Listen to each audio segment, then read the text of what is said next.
Hi, I'm Rob Cosman. Welcome to my shop. I just spent over a year building this woodworking tool cabinet. It was a fun project. Thoroughly enjoyed doing it. I think you're going to be interested. I'm going to give you a tour, show you all the details, all the bits. Stay with me.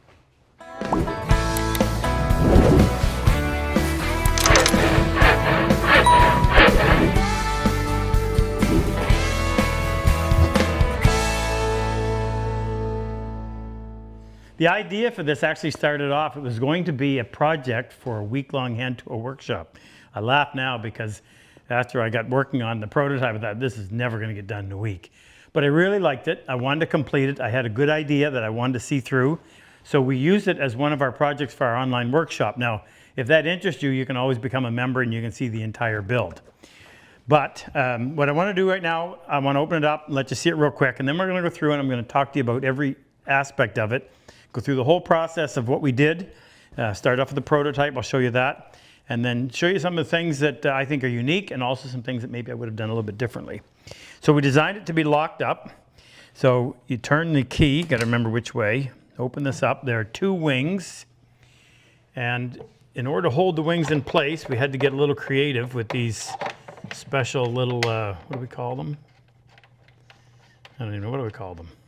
But I'll show you why we had to be creative with them after we go a little more of a deeper dive. One on either side. Just screw them in. I thought about knurling this, but I said, nah, doesn't need that much force. You just want it to be held in place when you're lifting chisels out. Push this back. So there's two wings. This is designed to hold what I would consider to be essential hand tool woodworking tools. Of course, there's going to be some things that you're going to need that there wouldn't be room for. We also have 3 drawers. Everything is lockable. We've got saw tills on either side for both your crosscut and your rip saw. And I finished the back so that it would look just as good from all areas. By the way, the 3 drawers, I'll just open them up real quick and show you. They each have trays in them so that you can utilize the space better. You get a deep drawer, and as soon as you get about an inch worth of junk, you can't find anything else. So by having a tray, you increase the capacity. And as I mentioned, these are lockable from the inside so that when the whole thing is closed up, it's quite secure. All right, let's start and right from the beginning. Initially and ended up making it so it would sit on top of a bench or a table. I don't think you'd really want to mount this to the wall. So that was the idea behind the size. And of course, get everything nice and compact and mostly hand tools. In fact, I think it's strictly hand tools. So let me give you the dimensions of everything in case you get an idea that you want to do something like this. So the overall width, got to put my glasses on so I can see, and I want to be careful not to scratch this with my measuring tape. The width is 18 inches. The total depth, meaning the bottom section, is 10 5/8. The wings themselves are 4 inches. Of course, that's got a back in it, so you don't have 4-inch capacity, 4-inch depth. You actually have 3 3/4. And then this top section, you have a depth of 6 1/4 inches. Again, it has a back in it as well. The height is 32 inches. The wings, outside dimension is 8 7/8. Inside, you have 7 5/8 by 24 7/8. And the overall length of those is 26 1/8. What else do I need to tell you? The drawers. The drawers are 5 3/8 wide. Inside depth, or inside dimension is 4 3/4. Now, the overall length of the drawer. The overall length is 10 1/8. The inside you have 8 7/8. And the depth that you have is 2 3/8. Like I said, I made the trays, cute little dovetails, specifically so that you would double the capacity of your drawer. I'll state it again. Once you put a certain amount of material in there, anything that goes on top of it's going to hide the stuff below, and then you can't find anything. So by having that tray, you get quite a bit. In fact, let me show you what I've got here. So in the bottom, I have 1 3/8 for depth, and then the tray, I won't bother giving you all those dimensions, but just so that you know, the tray you have 11 16 depth, and that's designed to fit in there nice and snugly. Okay, next is the materials. I can't remember, why did we choose walnut? It's such a lovely, rich wood, and I had a supply of it. So the majority of it is walnut. Oh, the other nice thing too is walnut, the dovetails, the end grain of the pins and tails really stands out nicely. So walnut, the majority of it. The back panels are Baltic birch. And I left that white because it brightens it up. So when you're looking in there, instead of it being dark and shadowy, you've got some brightness from the light reflecting off that light material. One thing I did that I would change, the drawer sides are aspen. It's nice and white, but the minute you put a finish on it, I haven't oiled these up, you can tell the difference. The minute you put a finish on it, it goes yellow. If I had done it again, I would have gone the expense and used holly, which is a beautiful white, lovely grained wood. And I used I used aspen for the wedges in the through wedge tenons as well. And I think that's all of just those 3 woods that are used. I used quite a bit of brass, and I paid the money to get decent hardware. So between the brass hinges, I had to modify most of this stuff. I'll get into that a little bit different, but I would call the accent pieces brass, although the tools are mostly chrome type color, chrome and black. But you can't really count that in, just the cabinet itself. Brass, walnut, aspen, and birch. So here's how it started. Kind of a rough sketch. I'm not much for doing drawings. I've done it before, but I don't enjoy it. I much rather work with models or full-size mock-ups. Did we make a model of this? I don't think we did. We went right into the full-size mock-up. So this was made out of Baltic birch, and I tried to keep all the dimensions the same, meaning I used 5/8 Baltic birch, and I was intending to use 5/8 solid walnut. But this was just screwed together. But again, I always make sure that everything is nice and square, so when it goes together, everything fits. We made some changes from the real one to this. I used a piano hinge, no big deal, just wanted to get the concept. Put in the drawers. Mistake I made was when I did this one, I made the trays the same dimension, which makes it extremely difficult to get at and hard to reach your thumb in there. So I shortened those up on the actual one. We changed some of the configuration here. Plane, I think, is in the same spot, but we raised up the back, and we had 1 saw over here, but we needed room for 2. We changed the way that we hold the saws. Chisels pretty much stayed the same, but the idea is relatively inexpensive build, but allows you to figure out all the configuration for how you're going to actually hold your tools, and it's a lot easier to make the changes in a prototype than it is to make it in the real thing. So there's through dovetails on the 4 corners of each one of the wings. This is a little bit difficult because they were stepped. You had a section here, and then it jumps up onto the top. So that was not the easiest thing in the world to do, especially when it came to trying to plane this. Through wedge tenons, I modified these and did them a little bit different. Instead of having the traditional through wedged, I added the wedges on the outside. I think we actually did a video on that, but it made it a little bit less cumbersome in the building process.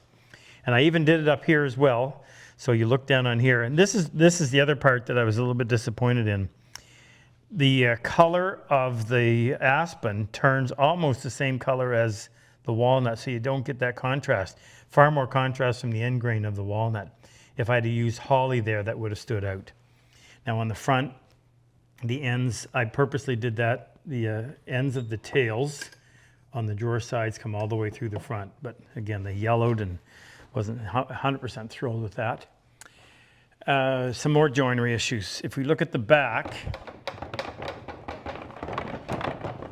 I purposely left a little reveal everywhere. So when this panel, now I had to make this piece of the walnut plywood. I took a piece of Baltic birch, I took 1 layer off, and then I had some walnut veneer, so I joined it and then glued that on so that I could have my own veneer on all 3 panels. But I didn't want it to be flush. Anytime you're dealing with plywood, So what I did instead is I purposely set it in so that there's to be just a little bit of a shadow all the way around there. I did that on the wings, I did on the back, and if I can remember, there was somewhere else I did it as well. Just anytime I had an opportunity to leave, instead of being flush, have it stand out a little bit. You got to make sure you do enough so it doesn't look like a mistake. But I wanted this to look just as good from the back side as it did from the front in terms of nice and finished, and it's not something you're going to have to leave against the wall because of its appearance. Through wedge tenons on here, actually underneath the plane. The back side, I knew they weren't going to be shown, so instead of doing that, I think I actually went in and doweled that, and I doweled up from the bottom. Not going to be shown. Why go through all the extra work? Hey, if you like this video, we have more. Our newsletter has subscriber-only content, monthly discount on tools, and anything we bring out that's new, subscribers get first crack at it. Click on the link below. Let's get back to work.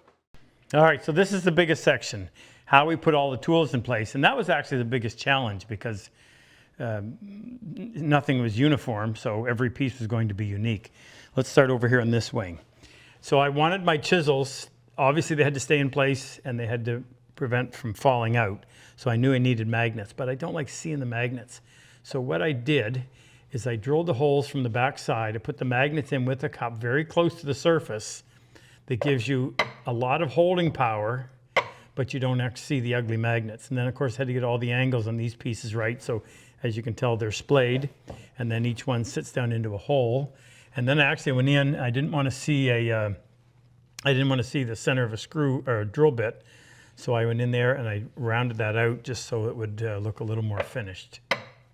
Drop down here. Same thing with my, now again, I had to choose certain tools, couldn't bring everything. So my squares are held on, same idea. There's a magnet in behind with a little bit of a lip on either side. So when you put that in there, it holds it firmly enough that you don't have to worry about it falling off. This one actually has 2 magnets. My straight edges, I've got a 6-inch over here that sits into a slot right there. So it holds it nicely out of the way, but easy to access. My mallet is here. I put leather on the bottom just because it softens it when you set it in place. My marking gauges, I have 2 marking gauges. I use 2 a lot when I'm dovetailing. And then in the back, I have a smaller gauge rod with a smaller cutter for cleaning up the bottom of a mortise. And there's my mortise gauge tucked in over there. I've got my 12-inch combination square in the back that sits into a slot. Doesn't get used as much, and I recognize that in order to get it, you have to move other tools. But like I said, it doesn't get used that much. And this is a tool we call a Kerf X10, which is used for finishing a half-blind dovetail cut, and that sits in there neatly and stays put. Okay, we move over to this side, then we'll come back to the center section. So this is a lot of my drilling tools. I have my winding sticks in here. Now the winding sticks sit into a slot, leather in the bottom. There's a finger hole up in, some sawdust, some shavings in there, so you can push it up to access it. This isn't the final set that's going to go in there, but there will be a set in there. And they sit in there so they don't side to side, and they're deep enough down in here that they won't fall forward. Now, my brace and my drill are antique ones that a friend of mine, Ernie, has rehabbed for us. So that lifts out. These are my drill bits I can take with me, and they're sitting on a brass pin, so they'll stay in place, but it's a nice little carry case that you can take around with you. And then that drops back in there. I'll also leave this out for a second. My mallet that I use quite a bit is hanging on there. This brass rod is actually sloped so that when you put it on there, it falls to the back side, and then the head goes into that little hole so that it doesn't move around too much. Then my egg beater, I take the handle out, lift this out. This is snug, but it fits, and that sits in there securely. Put the top in first and then the bottom. Put that back in there.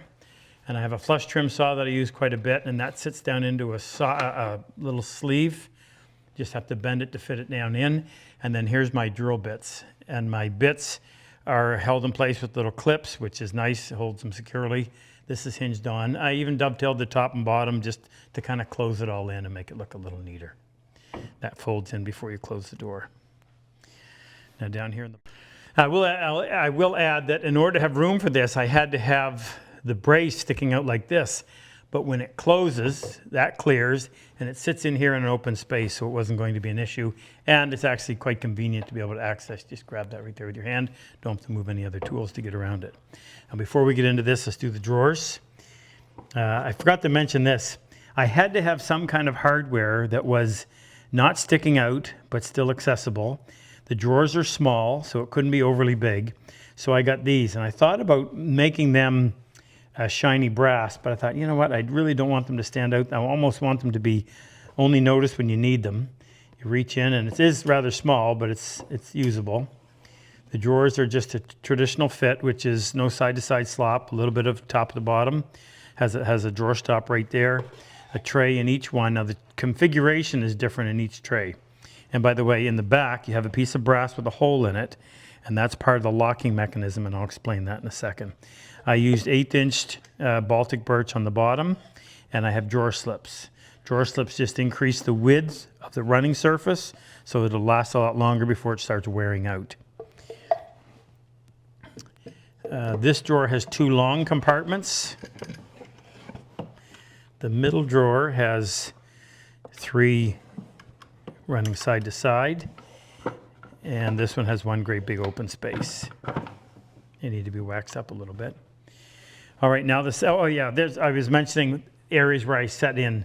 This little part is set in. The drawer fronts are set in, and these dividers, these vertical dividers, are actually set in. So that just gives you a little bit of shadow, and just I think it makes it a little more interesting rather than having it flush.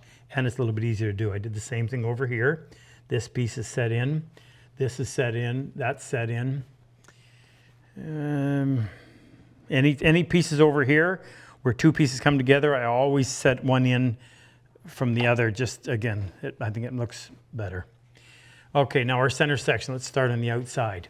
So here I have my rip saw, and that sleeve conveniently holds it in place. We had to custom make all of the brass hardware. My friend Willie did a lot of that for us. Big happy birthday to Willie. I think he's 83 and he's still working hard. This is awkward to make, and it had to be very stable so that it would hold the saw without being excessively big, but we didn't want it to close in. And it'll just run on that little ledge right there, and leather everywhere, so it just cushions the closing. And on this side you have your crosscut saw, fits the same way. There's a stop here, obviously, so that only comes out so far. And it had to clear this, so we want to make sure that everything was nice and well thought out. Up here I have my 3 main saws, but I place them in the order they get used. My dovetail saw gets used the most, crosscut behind that, medium tenon behind that. So you move your toggle down. It is awkward if you have to go in and get the back one, but I mean, they all come out. Handles are all identical, so when they sit on there, it prevents them from falling off and also prevents them from sliding around. And the toggle just ensures that they don't come out this way. I use a very small hammer. If you need a bigger hammer, you need better dovetails. Little toggle holds that in place. The oil might have dried on that. And that obviously had to be fit. And I was lucky to find one the same color, which goes nicely with it. Of course, everything has to match. Now I'm going to drop down here for a moment. So my main plane is a 5.5. This is what I use probably 90% of the time. So that sits right here front and center. I'm worried about this banging side to side, but you know what? It's a tool cabinet. It's going to get marked up. I don't want to do it now, though. And everything sits on leather. Now these are screwed in place with brass screws because of the way the locking mechanism of the drawer. You had to be able to have access to that. So that sits in there, just in a little bit of a lip to stay put. Over here you have your low angle block plane, again sitting on leather. And on this side you have your three-quarter shoulder plane. That too sits on leather. Up here I have my drawer bottom plane made by Jesse Rufienge, combat wounded vet that does a lot of work for us. And this is what I use for cutting the groove that holds the bottom of your drawer. And it's just such a nice way of doing it instead of a router or a table saw even. That sits in there comfortably. This is my small router plane, my Lee Nielsen, really like that. And that sits securely in there so it won't fall out. This is the last piece. So this, by the way, is something my son Jake invented. This is called the grip. This goes on the side, on the side of your plane, so when you're using it in a shooting board, you actually have something to hold on to. So that sits in there like that and gives you a very comfortable and good, lots of control. Now, we would come back up here. I have my fret saw that I use for dovetailing. And then I don't use a coping saw a ton, but if you need to cut large curves, you have to have it. So this piece is actually sloped in the back so that when that sits on there, it falls down in and isn't going to come off. And this is on the same way. There's a slope on the back side, and that sits over there like that. In order to store my grip, I had to have something that was magnetized. There's a little brass pin here that fits down in, so we used that, but I needed something for the magnet to stick to. So in 2014, the Canadian government issued a quarter that was commemorative of veterans, and that's the poppy, and the maple leaf in behind it signifies Canada, where this was built. You cannot find a drill bit that matches the diameter of a quarter, and I wasn't going to turn the quarter. So what I did is I took a piece of holly, took it over to the lathe, and I turned it out so it would fit the quarter perfectly. Then I turned the outside of the holly to 1 1/4 inch that would fit an inch and what is that? I keep saying 1 1/4 inch. I don't think it is. It's 1 1/8 inch.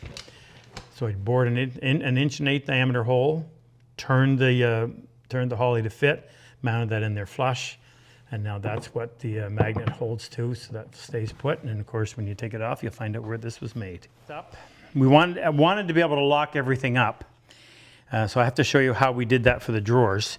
So this thing is called the adjustar. This is an invention we came up with a few years ago that makes adjusting your plane so much easier than turning that adjustment wheel. But it wouldn't fit some of the smaller planes like the 3s and some brands of number 4. So we made what was called a mini. And we thought, okay, well, this will work perfectly. So what this does, when I turn that like this, it drops that brass pin down. The brass pin is attached to a piece of bloodwood, which is heavy. The bloodwood has 3 brass pins, and those 3 brass pins drop into those holes I showed you on the back. Each one of the drawers has a little brass plate with a hole in it, and those pins drop in and lock these securely. When you want to open it, you simply spin that in the other direction. As soon as the brass pin comes up flush, now you have access to your drawer, and I'll just show you real quickly. So there's one right there. This one is in the middle. And this one is on the left side, and that just allowed me to keep all 3 pieces relatively close so I didn't have to have that stretched out over the entire width of the cabinet. So at the end of the night, when you want to close everything up, spin that down until it drops about 1/8 inch. Now they're locked. This unwinds. Now we didn't want this hanging out, and I'll show you what I mean here. So we had to make it spring loaded. So if I close the door, now all you see is just 2 neat little brass, whatever you want to call them, and the pin is back in there. So that was the reason why the spring was here, just to hold it in this place in the not used position. In the used position, obviously it's going to be in there and locked, and that will go in so that it allows room for the saw to clear.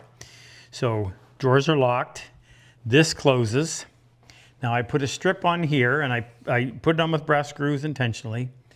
And that one is a little forward than the next one, but when this one closes, and then this one comes around, undone the same way, got to close the little door that has your bits on it. Now you'll notice down here, and the hardware that I bought, I wasn't happy with it all. It was just too big and gaudy. So I cut that down to much smaller. I actually had to cut a little piece of walnut and drop that down in the bottom just so it would be nice and neat. And mounting this lock was not easy. Finally found one. We had to order a couple before we found one that we thought was good. And that lock had to be modified to fit in here. And then of course we had to put the sketching in. Now that's the mark right there that just needs another coat of oil on here. This actually only had 1 coat, needs more. And then because of the position of this piece being forward of this one, it holds this door locked. I never remember which way to turn it. And as you turn it, it just tightens it up enough. Keeps everything nice and secure. So what would I have done differently? Well, I mentioned that I would have used holly. I think it's a whiter wood. Whether or not it would have stayed white with the oil, I don't know. But in hindsight, I would have used holly.